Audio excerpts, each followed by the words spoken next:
Hello, everyone. It's good to have you back with us on our Wednesday night Bible study. We are still going to be in the book of Job tonight. We'll be in Job chapter number 2, verses 1 through 10. That's Job chapter number 2, verses 1 through 10.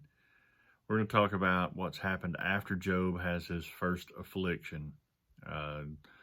To give a little bit of a backstory, we know about the characteristics of Job, and we'll cover those here in just a moment as well. But at this point in the scriptures, we have seen Job has lost all of his wealth, all of his power, all of his servants. He's even lost all of his children. So we see Job has lamented this, and he has given us a very profound statement that the Lord giveth and the Lord taketh away. And then in chapter 2, we are met with a similar scene to what you could find in chapter 1.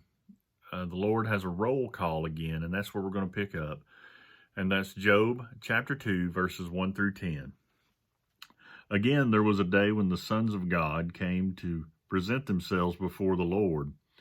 And Satan came along among them to present himself before the Lord. And the Lord said unto Satan, From whence comest thou? And Satan answered the Lord and said, From going to and fro in the earth, and from walking up and down in it. And the Lord said unto Satan, Hast thou considered my servant Job, that there is none like him in the earth, a perfect and upright man, one that feareth God and escheweth evil, and still he holdeth fast his integrity, although thou moved me against him to destroy him without cause. And Satan answered the Lord and said, Skin for skin, yea, all that a man hath will he give for his life. But put forth thine hand now, and touch his bone and his flesh, and he will curse thee to thy face. And the Lord said unto Satan, Behold, he is in thine hand, but save his life. So went Satan forth from the presence of the Lord, and smote Job with sore boils, from the sole of his feet to the crown of his head. And he took him a potsherd, and scraped himself withal. And he sat down among the ashes.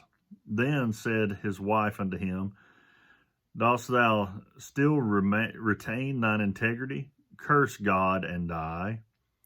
But he said unto her, Thou speakest as one of the foolish women speaketh. What shall we receive good in the hand of God, and shall we not receive evil? In all this did not Job sin with his lips. There came a time again for the sons of God to present themselves to their Creator. As we all will at some point or another, we will present ourselves to our Creator. So it come that time, and then Satan approached, and he had the very same response he did in chapter 1. He says, God says, Where have you been, Satan? And Satan says, I've been going to and fro on the earth. I've been going up and down. I've been walking up and down. It doesn't say that he's running. It doesn't say that he's in a haste. He's in a situation where he's moving quickly to his mischief. He's walking to his mischief. Slow, methodical, subtle. And just like with everything, Satan was subtle in how he interacted with God, because God was not going to let him get by with his last questioning of him. And when God says, Have you considered my servant Job?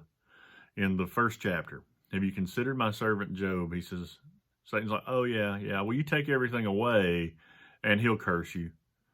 And then God says, well, what about in chapter 2? Have you considered my servant Job? And he went down the characteristic list again and modified it a little bit. Of course, Job was unique. You know, he was one in a whole world. That's how Job's integrity was. He was perfect. He had a great relationship with God. He was upright. He feared the Lord, and he stayed away from evil. But and we've covered that in detail in the last few Bible studies what those meant. But God adds one thing here, and he says, he retained his integrity. He retained his integrity. And I looked up what integrity meant. It says a quality of being honest and having strong moral principles or moral uprightness. Well, it also further lends itself to Job being an upright servant of the Lord. Job not only said it, he did it. And then when times got tough, he continued to do it. He continued to do what was right by God. And honestly, when we do things that are right by God, they're right by us as well. And I think that Job sees this. And God goes on to say to Satan, he says, and he did it when he had no cause to have all of this affliction happen to him. There was no cause for this that he would know. Because we can look back through 2020 hindsight at Scripture and see what Job went through, and we go, oh yeah, the Lord's going to work it out. The Lord's doing his thing. But if you were living it, you would not understand it. You'd say, what have I done to bring this on me? What have I done to cause this great evil, this great sin to be in my life? That would be the suggestion that would easily slip into somebody's mind. But that's not the case. Everybody is going to go through trials, tribulations, and struggles in their life. You're not going to be able to pinpoint what exactly caused them. Oftentimes, you won't be able to pinpoint what exactly caused them. All you can literally do is make the best of it. So Satan comes back and he says, well, of course, he's still not going to curse you because he still has his health. He's still healthy, skin for skin. In other words, you could lose all of everything you own, but you still have your health. You're still a very rich man.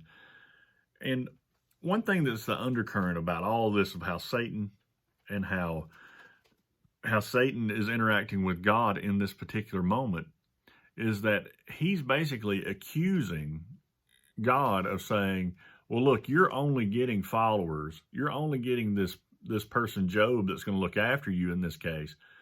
The only reason that they're interested in doing that is because you're paying them. You're giving them wealth, you're giving them power, you're giving them health. And of course, these people, when you give them that, they're going to love you. So Satan's basically saying, you're paying for them to love you. So you can imagine that the roll call in heaven with everybody there, that this is just utterly disrespectful to God and just blasphemous. I mean, it's just awful. But of course, you know who it's coming from. It's coming from Satan. And so this is one of those situations to where God is going to put all of the people in their place. All of the created beings are going to be put in their place. And Job is a tool for that. Job doesn't understand what's going on, but he's being used in a mighty way for the Lord. And the Lord ultimately will take care of him, and we'll cover that as the Bible study progresses. But right now, Job may not understand what's going on. So he says, go ahead. God says to Satan, go ahead. You can afflict his body, but you can't take his life. So Satan returns to earth, and he causes this great calamity for Job, and he has boils, these large weeping sores that goes from the crown of his head to the soles of his feet, to the point where Job is so miserable when you can imagine that these weeping sores and that he sits down in ashes. And it's thought that he sits down in ashes not only for mourning, but also because it might dry out those weeping sores, and that they itch so much that he's taken a broken piece of pottery and scraping his whole body while being cast down into ashes. Now, there's one more family member that did not pass away in chapter 1, and that's Job's wife. And if you've ever wondered why Satan would not afflict Job's wife, look at this situation. Now, you can be as harsh as you want to Job's wife, and I understand, because she says a very, very condescending and mean thing to Job, and she leads with that. She says, have you kept your integrity? why don't you just go ahead and curse God and die? Now, you could say, okay, she's grieving. She's lost every child that she has. She's lost all her wealth. Her husband that was strong and a leader of men and was very well respected is now sitting in ashes, covered in sores, and it seems like God has abandoned them. You could go down that whole route, except for one comment. She leads off by mocking the man. This is after they had had a life full of happiness and full of ease, but she leads off by saying, do you still have your integrity?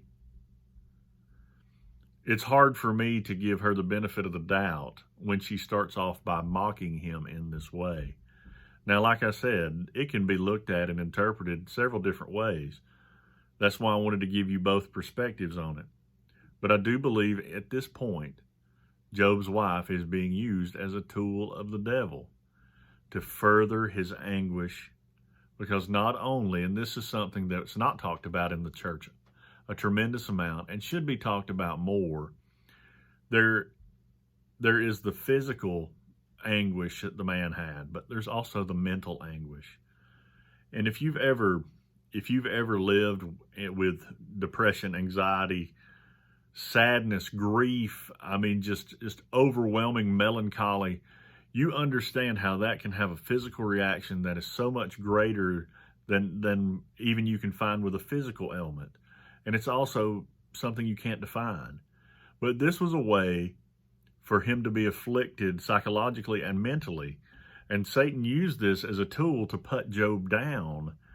And I believe that's why the wife was spared in chapter 1, because it was going to be another way in which he could be punished. Not punished for what he's doing, but punished because of this, punished because God needed to put Satan in his place. And Job was used as a tool to do this. Now, eventually it will work out for Job's good, and we'll get there eventually as we continue the Bible study. But what I would say to this, and what I'll close with here, is that you don't know why you may be going through what you're going through. It may be things that are beyond us. It may be things that we will never see come to fruition. I don't know that Job ever with his own eyes saw his story wrote down in a way in which he knew why he went through such grief and sorrow. I don't know that he didn't either. So I'll just leave it at this. The man may have went to his grave not knowing.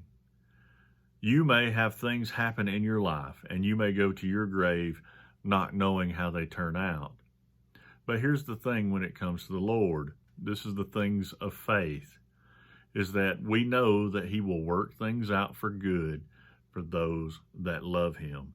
He will work things out for Job, as you'll see as we go through this study, because Job loved him, not because of the blessings that God gave him, but because Job genuinely loved God. And if you genuinely love each other, it's not about money. It's not about what somebody can do for somebody. It's not about influence or power. It's about loving that person unconditionally. The way that God loves us so much that he sent his only son to die for each of us so that we may have a place in heaven. That's the love that we need to go back to. That's the love, the Christ-like sacrificial love that he showed for us on the cross is the love that we need to aspire to, not the love that Satan's defining, a pay to play. There's too much pay to play out there and not enough unconditional love. But I know where you can find it. You find it in the pages of the Bible, and you can find it in a relationship with Jesus Christ. And I pray that you have one of those tonight. I pray that this video finds you safe, healthy, and I hope you have a good rest of the week. God bless each and every one of you. Good night.